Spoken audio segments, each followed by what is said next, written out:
tomamos ese paso de desobediencia, pero es por nuestro propio egoísmo y el orgullo que nos invade. La fe es obediencia, pero ¿de dónde viene la fe? El libro de Hebreos, en el capítulo 11, el primer versículo, lo describe perfectamente. ¿Qué es la fe? La fe es la garantía de lo que esperamos. La fe es la garantía de lo que esperamos. Y es la certeza de lo que no se ve. Eso describe perfectamente lo que es la fe. Nosotros esperamos algo, pero sabemos, hay garantía de que eso va a suceder alguna vez. Hope, esperanza. Tenemos esa garantía. Y luego está la certeza de lo que no se ve. Yo no veo a Jesús. Yo no lo veo. Yo no veo al Espíritu Santo. Yo no lo veo a Dios físicamente, en mis sentidos humanos, naturales. Pero sé que Él existe. Ciertamente existe. Y Él se ha manifestado en mi vida múltiples veces y en la vida de ustedes. Y a diario. El hecho de despertarnos, el hecho del sol que nos calienta, el aire que respiramos, cuando salimos, la naturaleza que vemos, es testimonio de que hay un Dios creador bueno, que nos ama y que nos sostiene. Ahora, vamos a tocar solo un versículo, vamos a tocar un pasaje, me voy a enfocar solo en este pasaje hoy, y es un pasaje que está en el primer libro de los Evangelios, Mateo. Vamos a ir directamente al capítulo 14 y vamos a ir a leer primero los versículos desde 22 hasta 32. Pero primero quiero que veamos un breve clip que gráficamente o visualmente nos ayuda a entrar en contexto. Este fue un clip que conseguí que representa de manera más fiel lo que está en las Escrituras. Ustedes se acuerdan que hace unos años salió la película, 2 o 3 años, de la Biblia, la miniserie en la televisión. Y luego a continuación vino otra miniserie llamada El Hijo de Dios. El Hijo de Dios, la Biblia tocaba el Antiguo y Nuevo Testamento. Fueron varios domingos, varias semanas, pero el Hijo de Dios se enfocó en la historia de Jesús, la que está descrita en los Evangelios. Y este fue uno de los videos que pude conseguir donde representaba más fielmente lo que está en el libro de Mateo. Vamos a ver.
Little faith.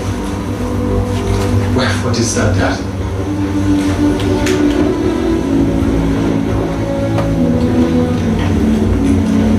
Of the truth, now with the Son of God.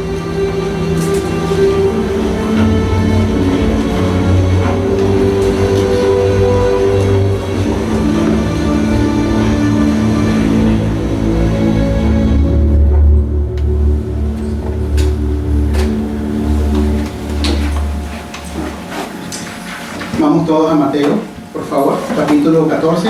Vamos a leer a partir del versículo 22. En la Biblia de traducción NBI, tiene un subtítulo que se llama Jesús camina sobre el agua. Y dice así: enseguida Jesús hizo que los discípulos subieran a la barca y se adelantaran al otro lado, mientras él despedía a la multitud. Después de despedir a la gente, subió a la montaña para orar a solas.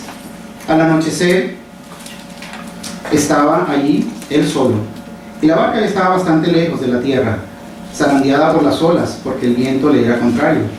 En la madrugada Jesús se acercó a ellos caminando sobre el lago. Cuando los discípulos lo vieron caminando sobre el agua, quedaron aterrados. «¡Es un fantasma!», gritaron de miedo. Pero Jesús les dijo enseguida: «Cálmense, soy yo, no tengan miedo». Probablemente en las Biblias que están leyendo, estas palabras las ven en rojo. Significa que son las palabras de Jesús. «Señor, si eres tú», respondió Pedro, «mándame que vaya a ti sobre el agua». «Ven», dijo Jesús. Pedro bajó de la barca y caminó sobre el agua en dirección a Jesús. Pero al sentir el viento fuerte, tuvo miedo y comenzó a hundirse. Entonces gritó: «Señor, sálvame». Enseguida Jesús le tendió la mano y, sujetándolo, lo reprendió: «Hombre de poca fe, ¿por qué dudaste?». Cuando subieron a la barca, se calmó el viento, y los que estaban en la barca lo adoraron, diciendo: «Verdaderamente tú eres el Hijo de Dios». Amén. Entonces, quería que vieran este video que, según lo que pude conseguir, representaba más fielmente el libro de Mateo. Y aquí hay varios elementos donde me quiero detener. Yo voy a dividir esta historia en dos partes. La primera parte es cuando Pedro tiene la osadía de salir del bote, se atreve a salir del bote, y luego lo que pasa después del bote. Fíjense lo que está pasando en este momento, ¿no? Previo a esto, Jesús había ido a retirarse porque se había enterado de la muerte, de la decapitación de Juan el Bautista, y él se iba a retirar a reflexionar sobre esto. Pero resulta que a Jesús lo seguían multitudes y se enteraron a dónde estaba yendo él y fueron a donde él estaba. Y él sintió compasión de esa multitud y decidió ministrarles, decidió sanarlos, y todos sabemos también lo que pasó al final. Era una multitud tan grande y ya era tarde, no había dónde comprar comida, y ocurrió el milagro donde Jesús alimenta a 5,000, más de 5,000, donde era multiplicación de los panes y de los peces. Había sido un día largo para ellos. Ellos no se habían preparado para estar allá y pasar la noche, porque no fue el plan original, no fue el plan original de Jesús. Sin embargo, él decide: vamos a regresarnos, váyanse ustedes adelante en la barca y déjenme a mí despedir a la multitud.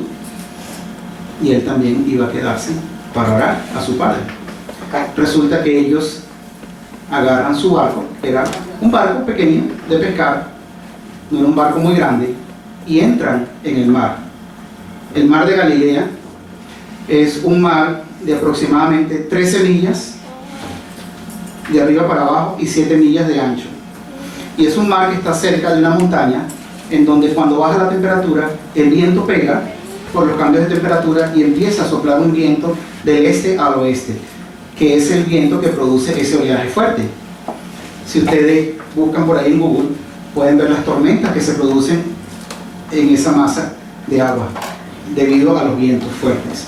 Resulta que ellos empiezan a navegar y ya estaban como 3 o 5 kilómetros, 3 o 5 millas adentro, y empieza ese viento a soplar y esa nave empezó a zarandearse, como dicen, y ellos estaban teniendo dificultades en esa navegación.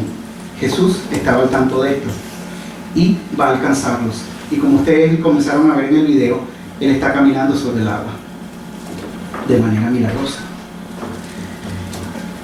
Échense 8 capítulos para atrás,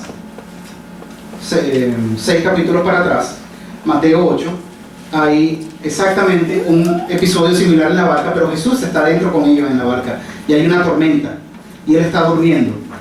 y ya ellos habían estado con Jesús en una tormenta. Pero el miedo en aquel entonces era con la tormenta. El miedo ahora es que ven a una figura que se aproxima y ellos piensan que es un fantasma. Es un fantasma. Y tienen miedo. Pero fíjense que Jesús les habla en una voz que es familiar para ellos y les dice: no tengan miedo, soy yo, soy yo. Y esa voz les dio confort a ellos, les dio tranquilidad. Fíjense que en la barca estaban los apóstoles. Y de los apóstoles, Pedro era un apóstol que se distinguía de todos los apóstoles, principalmente por su fe. Y en los evangelios tenemos testimonio de que Pedro fue una persona de fe, pero también Pedro tuvo sus momentos de duda a lo largo de los evangelios. Pedro era un líder y se convirtió en un líder por su obediencia y por su fe, pero también su liderazgo tuvo sus bemoles, tuvo sus altos y bajos, pero todo esto lo estaba preparando para lo que Dios le tenía a él, a Pedro.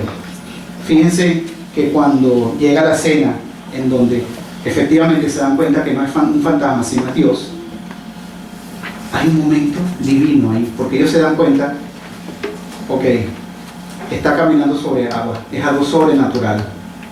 Y eso que ellos pudieron ver, esa manifestación de Jesús en ese momento, invitó a Pedro a que diera el paso de fe que vemos en el video. Él dice: Jesús, si tú quieres, yo voy. Yo voy. Cuando él vio eso, la realización de que había algo sobrenatural en la persona de Jesús, su fe fue aumentada. Y en ese momento Jesús le dice bien, y es cuando decide dejar la barca donde él tenía seguridad, pese a que las olas lo estaban zarandeando. Él se baja de la barca en ese momento y comienza a caminar. Comienza a caminar. No es que no tuviera fe, tenía fe, y en ese momento fue una fe con mucha pasión. Esa fe inmediatamente hizo que se bajara de la barca. Pero ustedes ven que él está caminando y en ese momento escucha viento, las olas le están pegando, aunque no se ve una tormenta fuerte en el video, pero eso es lo que está descrito en la Biblia. Y él tuvo miedo y dudó. En ese preciso momento que él dudó, empezó a hundirse. Empezó a hundirse porque empezó para ver a los lados, a las olas, y de dónde venía el viento. Cuando quitó la mirada de Jesús, esa duda, esa falta de fe en ese momento hizo que cayera y empezó a hundirse.